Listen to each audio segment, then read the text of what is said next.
কালি ৰাতি কালি বৰষুণৰ মাজত ভিজি মানুহখিনিক দেখি মানুহখনৰ কান্দোন দেখি নোটিছ হোৱাৰ পিছৰ পৰা টোপনি নাই। ক'ত যাব? আমাৰ ইয়াতে জন্ম, ইয়াতে ঘৰ, ইয়াতে আমি নামাজ পঢ়িম, ইয়াতে আমি গীৰ্জা বনাইছোঁ, মছজিদ বনাইছোঁ, ইয়াতে কবৰস্থান বনাইছোঁ। আমি জন্ম লৈছোঁ, ইয়াতে মৃত্যু হ'ম, মৃত্যু হোৱাৰ পিছত ইয়াৰে কবৰস্থানত থাকিম। আমাক ক'ত দিব? কিয় কৰে এইবিলাক? মানে এনেকুৱাকে কাতৰ মিনতি কৰিছে, মুখ্যমন্ত্ৰীকো মানে এনেকুৱা কৰিছে যে আল্লাহ তাআলাৰ ওচৰত, ভগৱানৰ ওচৰত দোৱা কৰোঁ মুখ্যমন্ত্ৰীক যেন সৎ বুদ্ধিটো দিয়ে, আল্লাই দিয়ে। কেনেকুৱা দুখত কৈছে কথাবিলাক, আমাক যেন নাভানে। কালি মানুহৰ অৱস্থা দেখি মোৰ খুব বেয়া লাগিছে। গতিকে মই মুখ্যমন্ত্ৰী ডাঙৰীয়াক কওঁ যে অন্তত যিখিনি ৰেভিনিউ ভিলেজ আছে, ৰাক্ষসিনী পাহাৰটো ক্লিয়াৰ ৰাখ।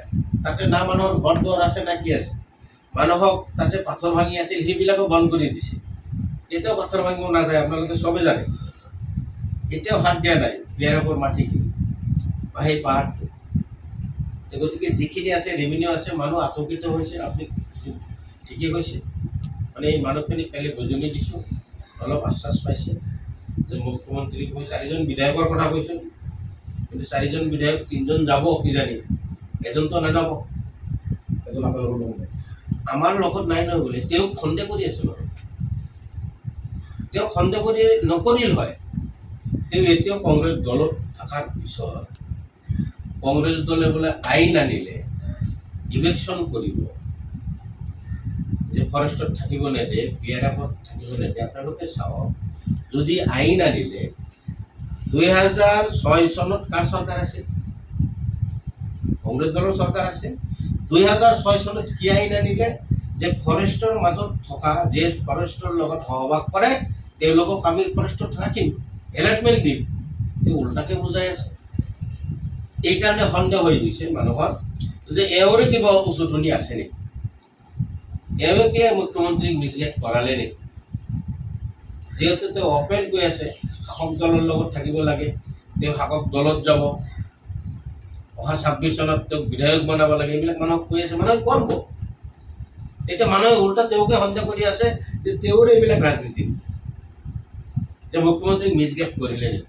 যদি তেওঁ আমাৰ লগত যায়, আমি যেতিয়া যাম, 3জন বিধায়ক যাম, যদি আমাৰ লগত যায়, দুধ কা দুধ পানী কা পানী হৈ যাব।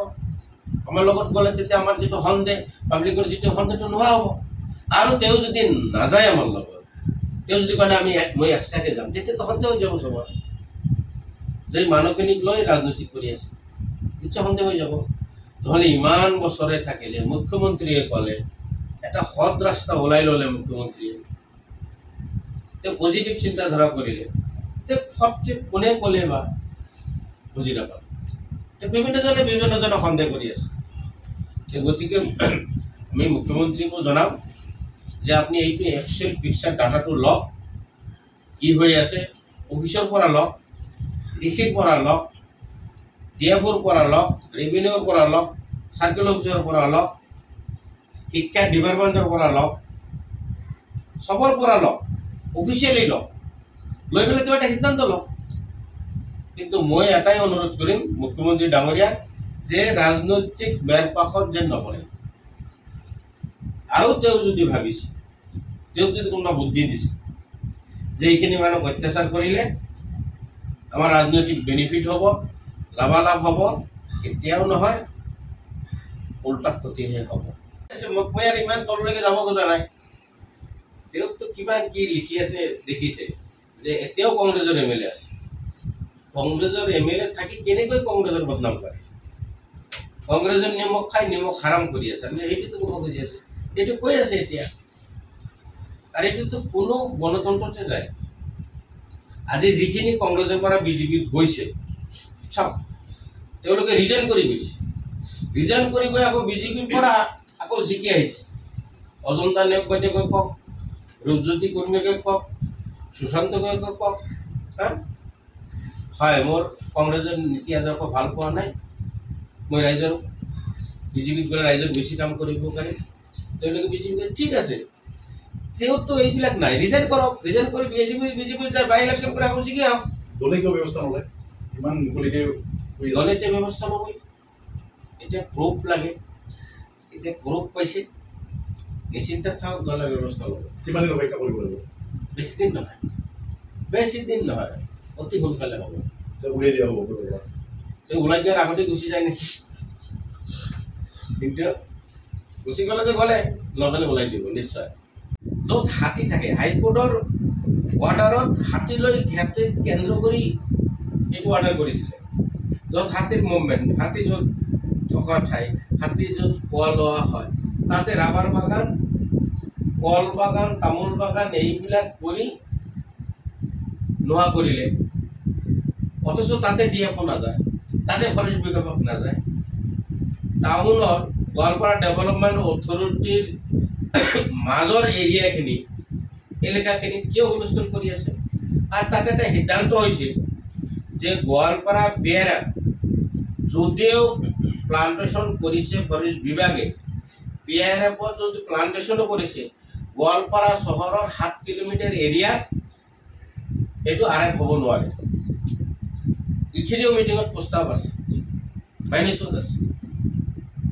এইখিনি থকা সত্ত্বে গোৱালপাৰা ডেভেলপমেণ্ট অথৰিটি য'ত ৰেভিনিউ ভিলেজ 1946 চনৰ স্কুল আছে, 1947 চনৰ স্কুল আছে, তাতে গীৰ্জাঘৰ আছে, ইয়াতে গীৰ্জাঘৰ থকা এইটো গাৰো স্কুল চাব, কুচিনি গাৰো পৰা।